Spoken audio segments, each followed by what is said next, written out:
Let's see how to write infinity symbol in Microsoft Word. First off, we want to open Microsoft Word. And as you can see right here, we have our document ready.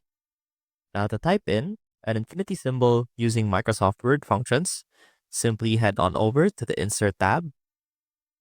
Now click on Symbol here at the end and click on More Symbols to open up the window where you can choose all of these different symbols.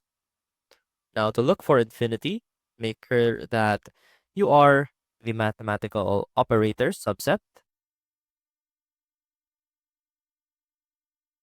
And infinity should be the one right here.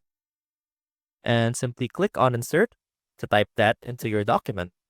And as you can see, we now have an infinity symbol here on the left. And that is how you can type in an infinity symbol in Microsoft Word. I hope this helped, and I will see you soon.